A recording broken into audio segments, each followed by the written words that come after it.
upravo udarena mačka.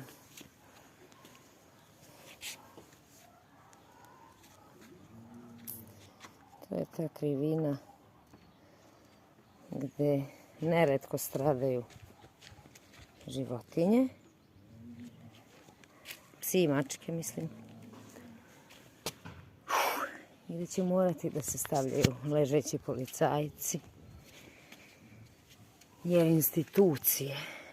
institucije države Srbije su mrtve i dok ne vaskrsnu trebaju nam mrtvi policajci, dakle ovi ležeći